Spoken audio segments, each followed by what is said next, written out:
We are The Meltdown, and we're here with yet another new retro trailer reaction. This series looking to reintroduce and put the spotlight on some notable movies from previous years. All of the choices featured within this series have been hand-selected by our Meltdown crew. Some of these selections include some of us completing first-time watches, and some include those timeless classics that we may have all seen numerous times. Join us throughout all of Season 1 for a look at the retro trailers and the discussions that follow. Today's entry is 1986's Little Shop of Horrors, starring Rick Moranis and Ellen Greene, and it is directed by iconic puppeteer, actor, and filmmaker Frank Oz. The film is based on the 1982 off-Broadway musical by the brilliant duo of Alan Menken and Howard Ashman, which was itself an adaptation of the 1960 film The Little Shop of Horrors by director Roger Corman, and notably featured a young Jack Nicholson. After originally saying no to the project like many before him, Little Shop of Horrors would eventually mark Frank Oz's directorial debut on a non-Muppets project after sharing duties with Jim Henson on The Dark Crystal and solo helming The Muppets Take Manhattan in 1984. Had it not been for the lessons of Jim Henson, Oz says, he would have never been ready to take on Little Shop of Horrors, saying, quote, "The way Jim worked, we used to say there are normal hours and there are Jim Henson hours. We worked like dogs and loved it. So I was prepared for the intensity of the shoot because of what Jim taught me." In 1986, obviously, CGI was not an option for the character of the plant, and so it took 25 to 30 professionals to operate the plant at its largest state.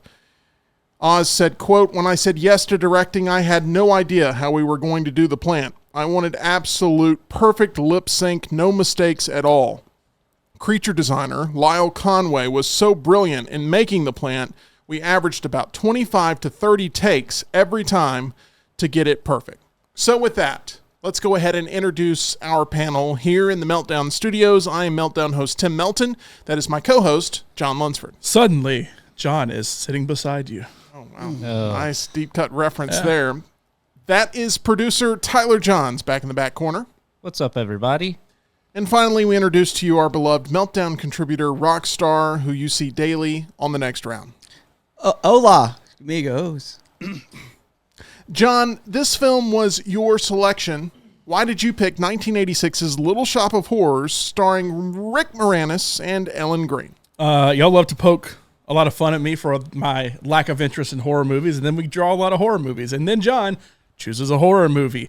But this movie is different, and a lot of it goes to Lyle Conway that you mentioned and that puppet. I mean, come on. When you look at movies and you look at the old days of what George Lucas did and what his company was able to do, and then you look at even everything that Jim Henson did, and then you get to Audrey too, and that is like an absolute masterclass of puppetry and an absolute perfect thing for the time that, you know, with a remake, I don't know what they would do with it. I feel like they would CGI it, but this was perfection, and the play, I like the play probably even more than the movie, is perfection. Everything about this is just screams American classic. John, you typically don't love older properties. You like the newer stuff for sure, but you seem to have a lot of affinity in your heart for how they went through those practical effects, how they set everything up, the set design, production design. I'm sure we're going to get into all of that, but without any further hesitation,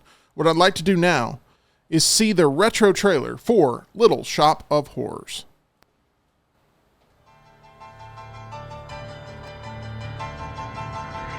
It all began in this little shop. Ow! Damn roses! Where, strange as it seems, something extraordinary happened. I'm afraid it isn't feeling very well today. Now isn't that bizarre? What kind of a weirdo plant is that, Seymour? Little Shop of Horrors, a story about a boy. I've given you sunlight, I've given you rain. Looks like you're not happy, unless I open a vein. Where did you get such a weird plant?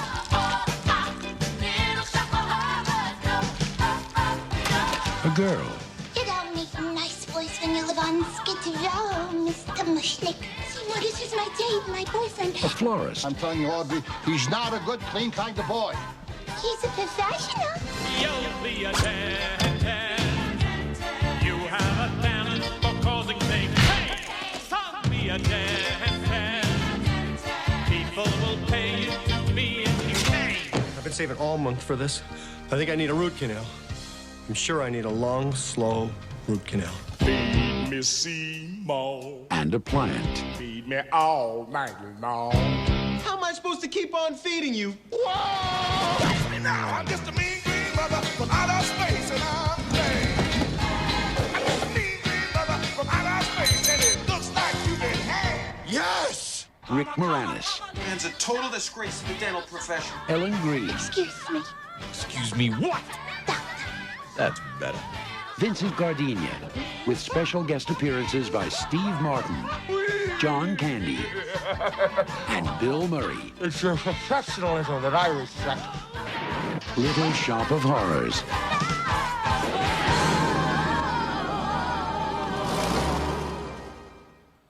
And there is the trailer. From this point on, we'll be including spoilers for Little Shop of Horrors in our discussion points. So if you'd like to watch the movie first and come back to us, feel free to pause the video now. First and foremost, I thought the trailer was really well done. It took all the different music from the movie and put it in where it doesn't necessarily match up. And it highlighted a lot of the personas that people knew, even though they maybe got limited screen time in the production. They still brought a certain energy to the show for sure. As we saw in parts of the trailer, meek flower shop assistant Seymour pines for co-worker Audrey. During a total eclipse, he discovers an unusual plant he names Audrey 2, which feeds only on human flesh and blood. The growing plant attracts a great deal of business for the previously struggling store. Seymour must come up with more and more bodies for the increasingly bloodthirsty plant. So Rockstar, what is your take on Little Shop of Horrors? This was one of those movies. Hate's a strong word. I do not like musicals. But this movie, I guess it would be named 5-10 movies from that just reminds me of your childhood, and Little Shop of Horrors would be on the top of the list. I love the music, and I'm not a musical fan. I love the scene where the beginning of where you see the galaxy, and then it turns into the puddle that the man like that's just something Absolutely. that's just so crazy, so small, and then boom. I love this. I don't know if it happened to anybody else. I was going to give you a segue, but you can use it later. This made me deathly afraid of dentists. Because I'm a 5-year-old kid, Right. and seeing that the beautiful scene with Bill Murray and Steve Martin with black hair, which is still crazy, of just I'm going to get a candy bar and just like amazing. So that stuff. But I remember this fact. I saw it somewhere. Did you have the 12 frame per second thing in your? Them slowing down the. They had to slow it down. Green mother from outer space. So that for the scenes with large Audrey, to make them smoother, the scenes had to be filmed in slow motion, 12 frames per second instead of 24. This meant the actors had to act and lip sync in slow motion, and the scenes were then sped up in post-production. How long did that have to take? But that's just crazy. Like John said, the special effects were so good for Audrey too. I love Rick Moranis, especially for this film. The dental scenes, and then the two singers of the Badum Girls, they ended up in the show Martin together with Martin Lawrence. Tish Campbell's the other. I can't remember the That's other. the only girls. one I remember. Yeah, but Tish Campbell and the other girl were both in Martin. There's so much talent on this roster in this film. I mean, so much. And I also read that they offered the is it Mr. Mushnick? What's his name? The owner, Yeah. Mushnick, to John Candy, and then he said he didn't want the lead role, and then he said, I just want a small role. So then they made him the radio DJ Wink that had the neck breaker thing. So it's such a great film. It's like an all-star cast too. To have all those people, it's just fantastic. For Big sure. fan. A lot of scenes that just absolutely pop off the screen. Tyler, what are some of the elements that you liked and disliked about Little Shop of Horrors? This was your first time watching this film. Yes, it is. And I'm not a fan of musicals at all. And I will say that I do hate them. It is not a strong word for my feeling towards them. You sound like John in previous retro trailer reactions when we're talking about horror movies. Total eclipse of the sun. While I was watching this, I just couldn't help but think, it's like, now I know how John felt watching The Thing. This was Wow. torture for me. Nice. What is it about musicals that you just can't get into? It's just you can't separate your brain from going like no one would actually do this in a real life setting, or what is it? I think it's partly that, and also like I just never end up enjoying the music anyway. So I'm kind of just sitting there for a few minutes, like, all right, can we get back to the story? And there were a lot of points in this movie where they'd get a few lines out and then right back into another song. So that was really tough for me to get through. I did like John Candy and Bill Murray. They were treats in this movie. And I am also happy that I understand the Family Guy cutaways now. I was going to say that's like the best part of this movie for It's me. mostly the music that Family Guy uses in this, except for being a very musical person. So I was like, at least you can appreciate that part of it. Your mouth is a mess. This is a top 20 movie of all time for me. This Wow. is top 20 of all time for Wow, me. okay. And Tyler just eviscerated everything I love. Well, I guess imagine watching it now for the first time. It's got to be hard. I still think it holds up rather well, actually. I think you're either into this or you are not. There's no in between. You either are all in or you are waiting for it to finish, and it seems like that's the way that Tyler went. But that's why we do these discussions, because everyone can have different opinions. Film is subjective, and we have the chance to share those opinions with not only each other, but everyone that is watching. Here's some things that I really, really like about this film. The puppetry obviously is astounding. Audrey 2 voice performer Levi Stubbs, who was best known as the lead vocalist of the R&B group The Four Tops and released a variety of Motown hit recordings during the 60s and 70s. It's not just his vocal quality, which would have been sufficient, but it's actually the way in which he delivers the lines. He actually performs as an actor in this, and it's really convincing voice work. And I look forward to when they eventually have some sort of CGI remake, I guess, and Chris Pratt is voicing Audrey too. But hey, I'm Audrey too. Feed me, Seymour. Is that Garfield? No, that was Mario. Okay. But I think the reason we haven't already seen some sort of remake, because this is something that has grown in popularity over the years, is because it's almost impossible to get it more perfect than the way that they already did it. The film, unfortunately for Tyler, has 14 musical numbers. And it was unfortunate. I honestly think all of them are brilliant. I mean, I really do think they're all so smart. I adore the soundtrack, obviously. The chemistry between Rick Moranis and Ellen Greene, I think, is perfect. I know we did a Laurel's list of best on-screen couples and chemistry. I would throw Rick Moranis and Ellen Greene in that mix of discussion. They have to work for the movie to work, and they certainly do. Steve Martin crushes it as a truly horrible person that still somehow entertains you. And the POV shot from inside the mouth, I can't believe this hasn't been brought up yet. During the dentist number, and I love dentists. I'm like the Bill Murray of the group here. It was the most wonderfully unnecessary shot in movie history. Yeah. It was totally unnecessary. How long that took, They too. could have cut so much time in the production. They could have cut so much of the budget by not having that one small scene. But whenever people replay this movie in their mind, that is one of the first scenes that pops up, is that POV shot from the inside of the mouth. I want to know what dentists think of this movie. The set design and the way some of the editing happens brilliantly highlights parts of that set design. You brought one up that I love, that puddle at the beginning that's supposed to replicate space. There's other ones where someone's spitting in the dentist chair and it ends up in a back alley with water being thrown over into a gutter. John Candy, obviously in a very small but memorable role of WSKID radio host Wink Wilkinson, and he's fantastic. Love John Candy in just about everything he's in. But there are some things I'm not wild about, and I am in the minority on this one.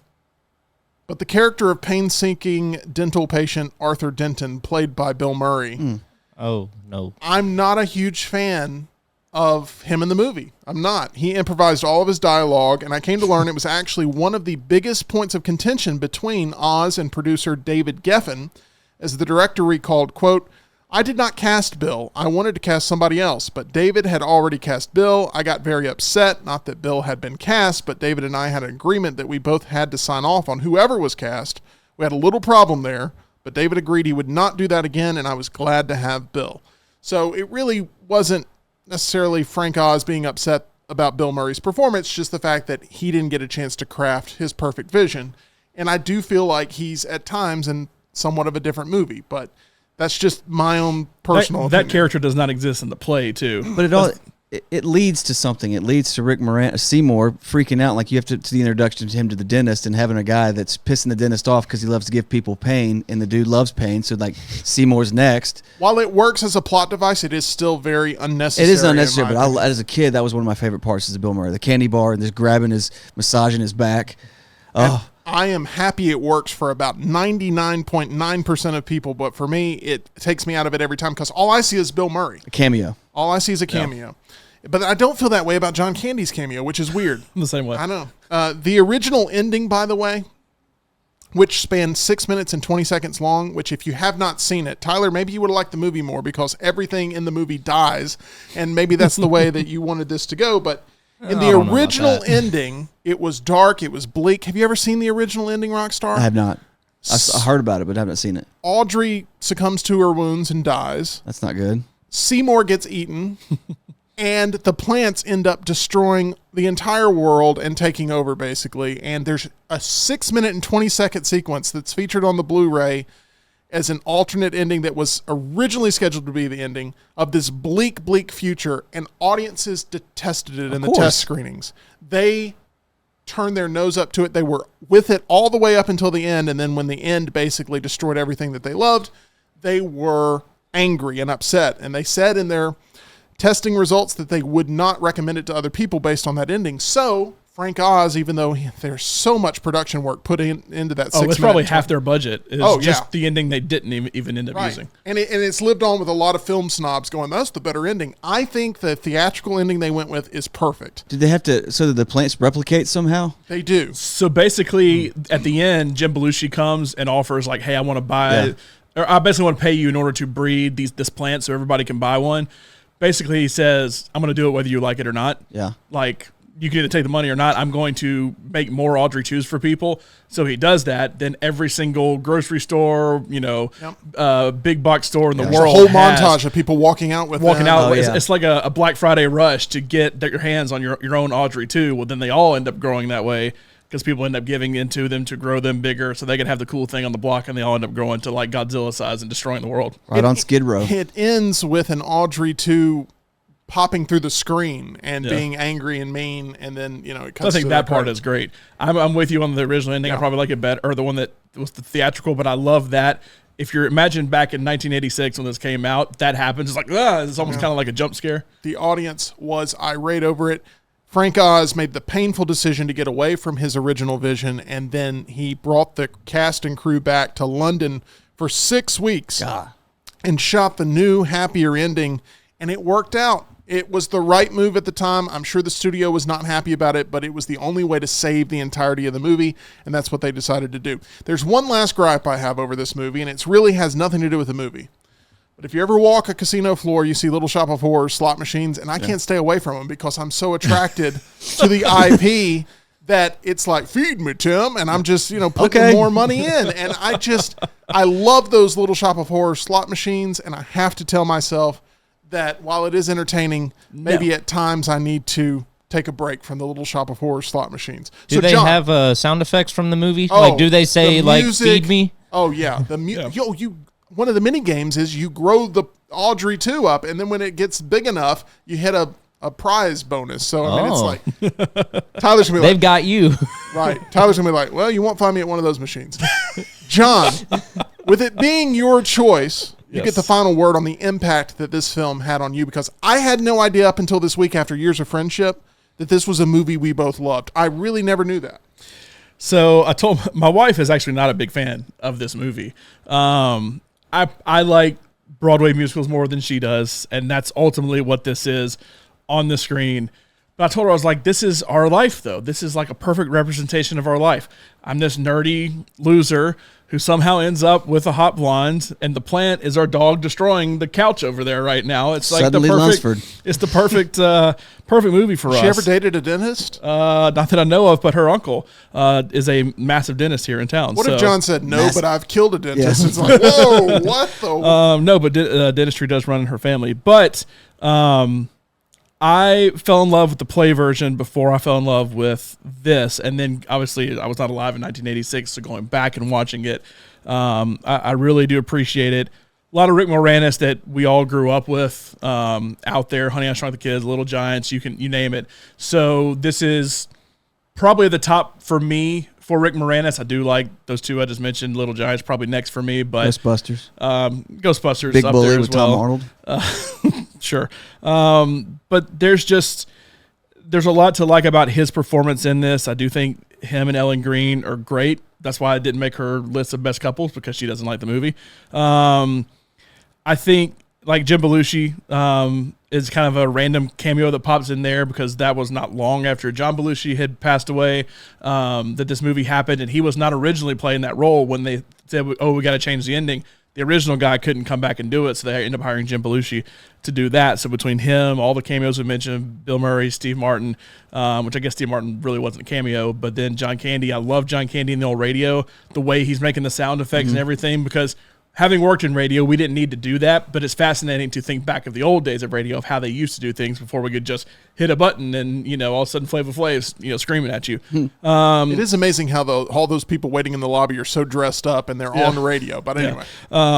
You're showing weird things that you can't see, but that's radio for you. Everything about the music, and yes, Family Guy has grown my love of this because there's certain things that Family Guy always goes back to. The number one by far and away, and it's not even close, is Back to the Future.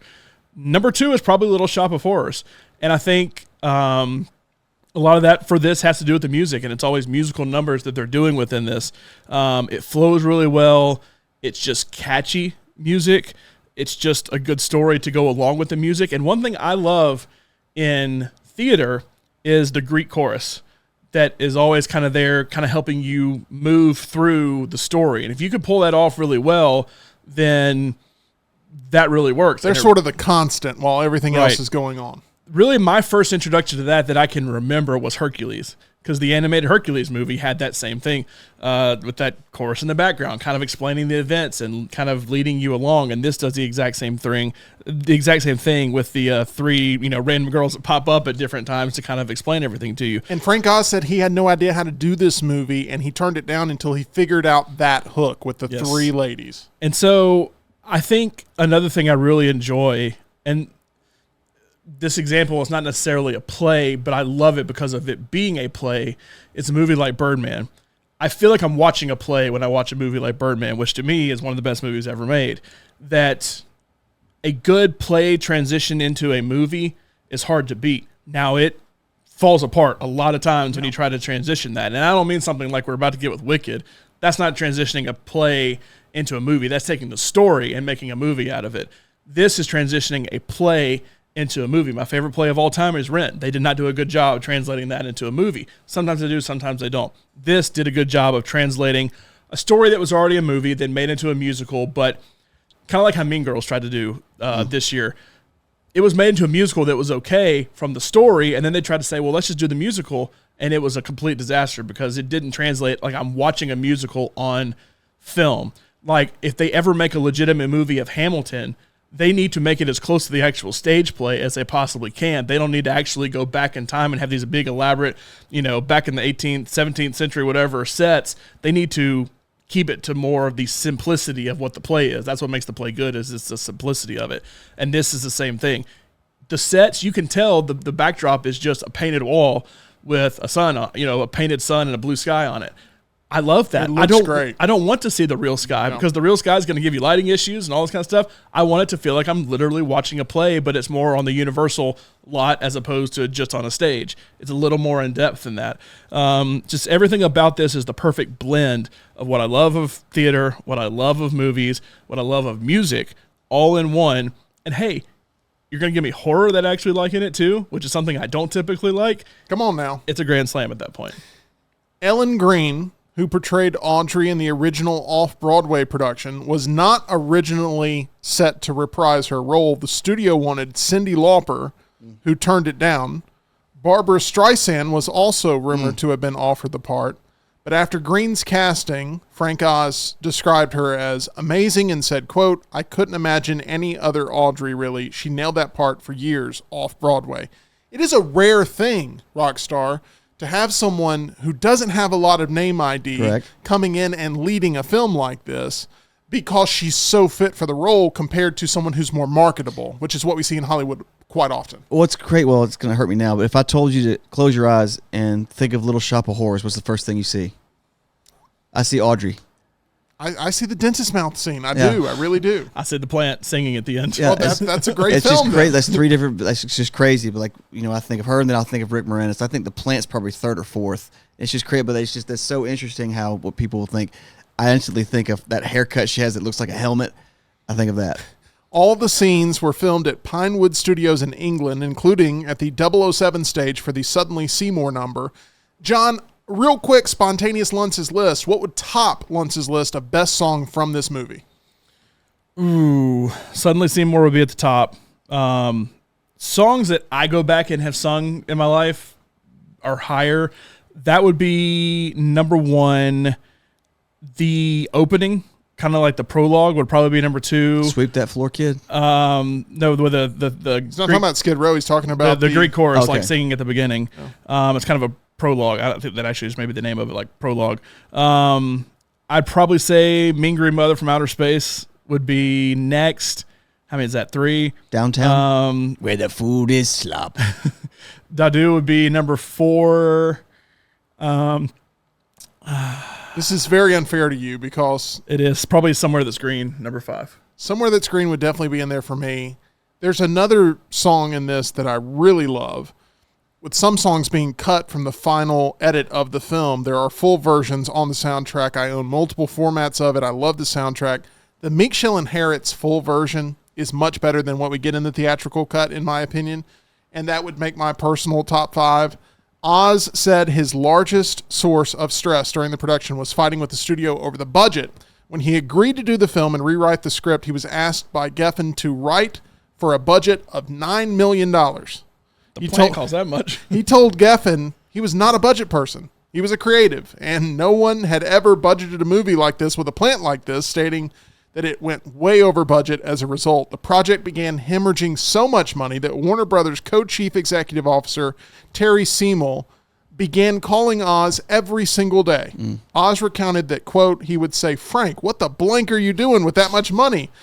And he said he kept saying, quote, "We are doing the best we can because I had never done it before." Finally, Terry said, "I'm coming to London." And I said, "Terry, don't do that because we'll buffalo you. You don't know enough about it. Send your best production budget guy over instead." And that's what he did. The guy came over for about a week, went through every single department, and at the end, he said the same thing. They are doing the best they can. They made the most of the money they had, and then they spent even more because, the production here is insane. Little Shop of Horrors arrived in theaters December 19th, 1986. The PG-13 motion picture has become a huge hit with critics, holding a 91% rating on Rotten Tomatoes. It was a modest box office success, $39 million worldwide on a $25 million budget. However, as profiled by The Hollywood Reporter, VHS would help its popularity spread like wildfire. Do you remember walking through the aisles of Blockbuster and seeing that blue VHS with the green plant, the red lettering? And it just pops. Great artwork. Absolutely great artwork. Oz told The Hollywood Reporter, quote, "I'm thrilled by the popularity. You do something and you don't think about the longevity. You put your heart and soul to make it the best you can. Then it is up to the marketing gods and the audience gods. One never knows. I am very fortunate and proud my instincts, outside the original ending, created something more enduring than I realized." He went on to say about how Tyler would crap on it years later. That's a joke, Tyler. Oh, okay. Frank Oz was Yoda, right? Yeah. And I Miss- like and Miss a lot Piggy. of Frank Oz's work. I think like Frank Dark Oz is one of Crystal. the most, Very talented. I don't know if I want to say puppeteer. influential people, but I'm trying to think of a word that's close to influential that Part of the Jim Henson coaching in all of tree. Hollywood, because the roles he played within the Muppets and Sesame Street, Yoda being one of the most iconic characters ever, and stuff he did there, the movies he's directed. He has done literally everything on and in front of and behind the camera.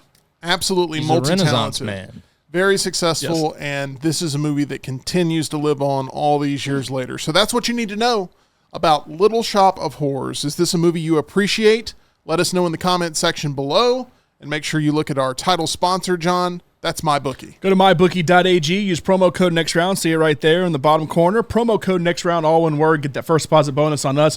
Go play that casino. Great casino games there. Also a great live casino. Love playing the blackjack there. And I don't think they have a Little Shop of Horrors slot machine, so you're good to go. You don't have to worry about that sucking you in. Go and play there. Also play in that sports book, mybookie.ag. Those Little Shop of Horror slot machines in the casino floor have made me poor, and all my life I'll be poor. And I keep asking God what I'm for, and he keeps telling me he's not sure. Anyway, I could continue to go on. I'm not going to do that. That's going to do it for this retro trailer reaction. More right here on The Meltdown. Make sure you like this video and subscribe.